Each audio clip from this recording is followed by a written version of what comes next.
சித்தர் பூமி. அனைவருக்கும் வணக்கம். ராஜகுரு ஜோடாலயத்திலிருந்து ராஜேஷ்குமார். இன்னைக்கு ஒரு தலைப்பு, சிறப்பாக ஒரு தலைப்பு கொடுத்துருக்காங்க. எந்த லக்னக்காரங்களுக்கு எந்த குணம் மூலமாக நன்மை அடையும் அப்படின்னு சொல்லி வச்சுருக்காங்க.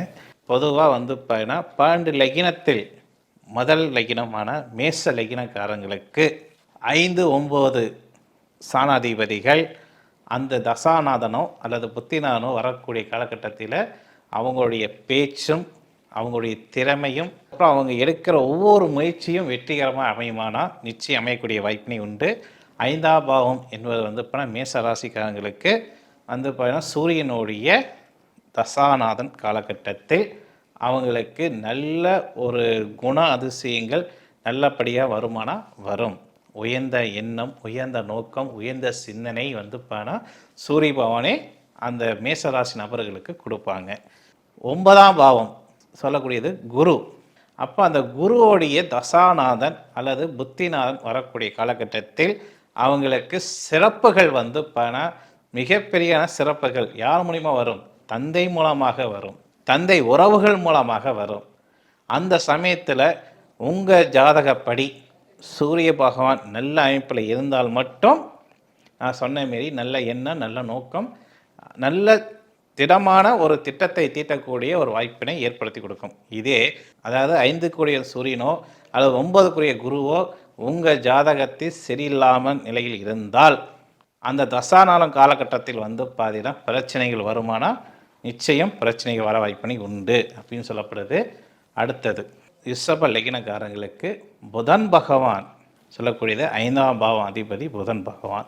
அந்த புதன் பகவானுடைய தசாநாதன் காலகட்டத்திலோ அல்லது புத்திநாதன் காலகட்டத்திலோ உங்களுக்கு பார்த்தீங்கன்னா கைவெளியும் சரி அல்லது பொருளாதார நிலையிலும் சரி, நீங்கள் ஒரு பணி புரிஞ்சிட்டு இருக்கீங்க, அந்த பணியில் கடுமையாக என்னோடய உழைப்பை நான் போட்டிருக்கேன், இந்த உழைப்புக்கு தகுந்தாப்பில் எனக்கு சரியான ஒரு பதவியோ அல்லது ஊனியமோ எனக்கு வரல அப்படின்னு மன சங்கடத்தோடு இருக்கக்கூடிய நபர்கள் இந்த ரிஷபராசிக்காரங்களாக லக்னக்காரங்களாக இருந்தால் அவங்களுக்கு இந்த புதன் திசை ஒரு மிகப்பெரிய ஒரு அற்புதத்தை கொடுக்கக்கூடிய திசையாக மாறும் என்பது உண்மை. அது மட்டும் இல்லாமல் சனி பகவான் உங்களுடைய லக்னத்துக்கு 9 குடையவனாகுவார். அதனால் அந்த சனி பகவானின் உடைய ஜாதக ரீதியை சனி பகவான் நல்ல இடத்தில் இருந்தால் உங்களை நல்ல செல்வந்தராக ஆக்கி ஒரு மிகப்பெரிய ஒரு சாம்ராஜ்யத்தை உருவாக்கக்கூடிய ஒரு அமைப்பு சனி பகவானை கொடுத்துருவார். ஆனால் 9ஆம் பாவம் நல்லபடியாக இருக்க வேண்டும். ஒன்று ஆட்சியில் இருக்க வேண்டும் அல்லது உச்சத்தில் இருக்க வேண்டும். இதே சனி பகவான் உங்களுடைய லக்னத்துக்கு ஆகாத ஸ்தானத்தில் போய் அமர்ந்தாலோ அல்லது ஆகாத கிரகத்தோடைய அமைப்பில் போய் சேர்க்கை பெற்றிருந்தாலோ அல்லது சுப பார்வை இல்லாமல் அசுப பார்வையத்தில் இருந்தாலோ உங்களை அந்த சனி தசை அல்லது சனி புத்தி காலகட்டத்தில் உங்களை டோட்டலாக உங்களுக்கு சரிவுகள் அதிகமாக கொடுத்துருவார் அப்படின்னு சொல்லப்படுது. அதனால் பார்த்தீங்கன்னா சனி பகவான் பொறுத்த வரைக்கும் உங்கள் ஜாதகத்தை நல்ல நிலைமையில் இருந்தால் உங்களுக்கு நான் சொன்ன மாரி சகல விதமான ஐஸ்வர்யங்களும் சனி பகவான் கொடுத்துருவார் அப்படின்னு சொல்லப்படுது. சரி, இதுவே பார்த்தீங்கன்னா இந்த மிதுன லக்னக்காரனுக்கு 5ஆம் பாவம் அதிபதி யார் அப்படின்னா சுக்கிர பகவான். சுக்கிர பகவான் உங்களுடைய தசாநாதன் காலகட்டத்திலோ அல்லது புத்திநாதன் காலகட்டத்திலோ அது மட்டும் இல்லாமல் இந்த நட்சத்திரம் ரீதியாக இந்த சுக்கிர பகவான் எந்த நட்சத்திரத்தில் ஆதிக்க பெற்றிருக்காங்களோ அவங்களுடைய தசாநாதன் காலகட்டத்தில் உங்களுக்கு சிறப்பாக அமைப்புகள் ஏற்படுத்தி கொடுக்கக்கூடிய ஒரு வாய்ப்பு உண்டு. அந்த சமயத்தில் ஜாதகர் பார்த்தீங்கன்னா உயர்ந்த நோக்கம், உயர்ந்த சிந்தனை, அதுக்கப்புறம் பெரியவர்களிடம் அன்பும் பாசமும் நிறைந்து காணப்படக்கூடிய சூழ்நிலையை ஏற்படுத்தி கொடுக்கும் இந்த சுக்கிர பகவானே. அது மட்டும் இல்லாமல் உங்களுக்கு அதே உங்களுக்கு 9ஆம் ஸ்தானம் அதிபதி யாராக இருந்தாலும் சரி, 9ஆம் ஸ்தானத்து அதிபதியுடைய தசா காலகட்டத்தில் நல்ல அமைப்பில் இருந்தால் உங்களுக்கு மிகப்பெரிய ஒரு சாம்ராஜ்யத்தை ஏற்படுத்தி கொடுத்துருவார் அப்படின்னு சொல்லப்படுது. அது மட்டும் இல்லாமல் தந்தை வகை, தந்தையுடைய உறவுகள், இது எல்லாமே உங்களுக்கு மேன்மைப்படப்புனா நிச்சயம் பெறக்கூடிய ஒரு வாய்ப்பினை உண்டாகும் அப்படின்னு சொல்லப்படுது. அது மட்டும் இல்லாமல் கடகம். இந்த கடகத்துக்கு 5ஆம் பாவம் சொல்லக்கூடியது செவ்வாய். ஆனால் இந்த செவ்வாய் சந்திரனும் செவ்வாய் அது வந்து பணம் இணையத்தக்க அப்படின்பது இந்த கடக லக்னத்துக்கு 5ஆம் பாவம் செவ்வாயோடைய ஆதிக்கமாக வர்றதுனால அந்த 5ஆம் ஸ்தான அதிபதியோடைய தசாநாதன் புத்திநாதன் காலகட்டத்தில் ஜாதகர்கள் கொஞ்சம் கவனம் தேவைப்படுகிறது. 5ஆம் பாவம் எல்லா லக்னத்துக்கும் ஒரு பாசிட்டிவ் எனர்ஜி இருந்தாலும் இந்த கடக லக்னத்துக்கு மட்டும் 5ஆம் பாவம் அதிபதி செவ்வாய் அவர் பாசிட்டிவும் கொடுப்பாரு, அதே சமயம் நெகட்டிவும் கொடுப்பார். அதனால் வந்து பார்த்தீங்கன்னா 5ஆம் பாவ அதிபதியுடைய தசாதானே போயிட்டுருக்கு, நமக்கு ஒரு நல்ல மேன்மை கிடைக்கும் அப்படின்னு எண்ணத்தை மட்டும் இந்த கடக லக்னக்காரங்கள் வந்து இது பண்ணிக்க வேண்டாம். கொஞ்சம் அந்த சமயத்தில் கொஞ்சம் கவனமாக செயல்பாட்டை நீங்கள் பண்ணுங்கள், உங்கள் வாழ்க்கையில் வெற்றியடையும். சரி, 5ஆம் பாவத்தில் கொடுக்கக்கூடிய அந்த அமைப்பு உங்களுக்கு 9ஆம் பாவ அதிபதி கொடுத்துருவார். ஏன்னா 9ஆம் அதிபதி வந்து இப்போ யார் அப்படின்னு கேட்டிங்கன்னா குரு பகவானே. அப்போ அந்த குரு பகவான் உங்களுக்கு வந்து இப்போ குரு கொட்டி கொடுப்பார் ஆச்சுன்னா, அதை நம்ம கெட்டியாக பிடித்து கொள்ள வேண்டும் அப்படின்னு சொல்லக்கூடிய சூழ்நிலைக்கு குரு பகவான் உங்களை வந்து தள்ளுவார் அப்படின்னு சொல்கிறார். அந்தமாரி வந்து போனால் குருவோடைய ஆற்றல் உங்களுக்கு வந்து இந்த கடக லக்னக்காரங்களுக்கு நிச்சயம் உண்டாகுனா உண்டாகக்கூடிய சூழ்நிலை உண்டு. அது மட்டும் இல்லாமல் தசாநாதன் உங்களுக்கு குரு தசை குரு புத்தி இந்த அமைப்பில் இருந்தால் உங்களுக்கு சகலவிதமான நன்மை உண்டு. முக்கியமாக குரு பகவான் லக்னத்துக்கு கெடக்கூடாது. இந்த 9ஆம் ஸ்தானம் கெட்டுட்டாவே தந்தை மூலமாக பிரச்சனைகள், தந்தை வகை மூலமாக பிரச்சனைகள், உங்களுக்கு ஏற்படக்கூடிய அதிர்ஷ்டம் எல்லாமே கொடுக்குற மாதிரி கொடுத்து அவர் வந்து பணம் பிடிக்கிடுவார் அப்படின்னு சொல்லப்படுது இந்த குரு பகவான். அதனால் வந்து பணம் இதுலேயும் கொஞ்சம் கவனமாக தேவைப்படுகிறது.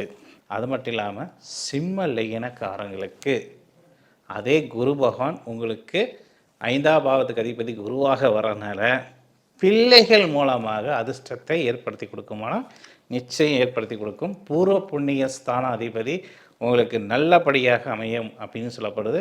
ஆனால் அதே குரு பகவான் உங்களுக்கு கெடக்கூடாது. கெடாமல் இருந்தால் பூர்வீகத்தில் நன்மைகள் ஏற்படும். எங்கே போனாலும் ராஜ மரியாதை கௌரவத்தை வந்து நிலைநாட்டும். உங்களுடைய சொல்லு பிறருக்கு வந்து ஒரு வழிகாட்டக்கூடிய ஒரு அமைப்பில் வந்து நிற்கும் அப்படின்னு சொல்லப்படுது. ஏன்னா சூரியன் குருவும் இணைந்தாலோ அல்லது வந்து பாறை பெற்றிருந்தாலோ அந்த ஜாதகருக்கு வந்து மிகப்பெரிய ஒரு ராஜயோகம் உண்டு அப்படின்னு நம்ம ஆணித்தனமாக அடித்து சொல்லலாம் அப்படின்னு வாய்ப்பினை இருக்குது. அது மட்டும் இல்லாமல் வந்து 9ஆம் ஸ்தானாதிபதி வந்து உங்களுக்கு செவ்வாயுடைய ஆதிக்கமாக இருக்கிறதுனால நீங்கள் ஒரு தர்மகர்த்தாவாக அமைய வாய்ப்பினை ஏற்படுத்தி கொடுத்துரும். நீங்கள் ஒரு சிறப்பான ஆலயத்தை கட்டக்கூடிய ஒரு சூழ்நிலையை ஏற்படுத்தி கொடுக்கும். ஏன்னா 5ஆம் பாவ அதிபதி குருவும் 9ஆம் பாவ அதிபதி செவ்வாயும் பலமாக திக்பலமாக இருந்தால் இந்த சிம்ம லக்னக்காரங்கள் நிச்சயம் ஆலயம் கட்டுவாங்கன்னா ஆலயம் கட்டுவாங்க. அதுக்கப்புறம் இறை திருப்பணிக்கு வந்து அவங்க தன்னையை அப்ரோச்சக்கூடிய சூழ்நிலை ஏற்படக்கூடிய வாய்ப்பினை உண்டு. அது மட்டும் இல்லாமல் உலகமே வந்து வியப்பு சொல்லக்கூடிய வியந்து பேசக்கூடிய அளவுக்கு அந்த ஆலயம் சிறப்பாக நிற்குமானா நிச்சயம் நிற்கக்கூடிய ஒரு சூழ்நிலை இருக்கும். அது மட்டும் இல்லாமல் வந்து பார்த்தீங்கன்னா அவங்களுடைய அடுத்தடுத்த தலைமுறைக்கு வந்து கிட்டத்தட்ட வந்து ஒரு சிம்ம லக்னக்காரங்க பொது ரீதியாக ஏதாவது ஒரு குளமோ அல்ல வந்து வாய்க்காலோ வரப்போ அல்லது கோயிலை கட்டிட்டாங்கன்னா 5 தலைமுறைக்கு அவங்க வந்து அவங்க தான் ஆட்சி செய்வாங்க அப்படின்னு சொல்லப்படுறது. ஏன்னா இது மிகப்பெரிய ஒரு தத்துவமே அதில் அடங்கியிருக்கு. ஏன்னா 5ஆம் பாவம் வந்து குருவும் 9ஆம் பாவம் செவ்வாயுடைய ஆதிக்கம் பொருந்தி இருந்திருந்தால் அவங்க 5 தலைமுறைக்கு செல்வந்தராக இருந்து அவங்க வாழ்க்கையை முடிச்சக்கூடிய சூழ்நிலை ஏற்படுத்தி கொடுக்கும் என்று சொல்லப்படுகிறது. அது மட்டும் இல்லாமல் கன்னி லக்னக்காரங்களுக்கு 5ஆம் பாவம் சொல்லக்கூடிய சனியோடைய ஆதிக்கம். அப்போ சனி பகவான் உங்கள் ஜாதகத்தின் நல்ல நிலையில் இருந்தால் நீங்கள் தான் சக்கரவர்த்தி. நீங்கள் எந்த ஒரு தொழிலும் நீங்கள் கையை வச்சா அது பொன்னாக அமையும். ஏன்னா சனி பகவான் நீதிமான் அப்படின்னு சொல்லப்படுது. அப்போ நீதிக்கு இணையாக அவர் தொழில் புரிவார்னா நிச்சயம் புரிவார். உங்கள் பேச்சு மேன்மை அடையுமா? நிச்சயம் அடையும். அரசியல், அரசாங்கம், மேடை பேச்சு, அப்புறம் வந்து செயலாக்கம், இது எல்லாமே வந்து டாப் ரேஞ்சில் கொண்டு போய் விட்டுருவார் இந்த சனி பகவான். இருந்தாலும் ஒரு விஷயத்தில் கவனம் தேவை.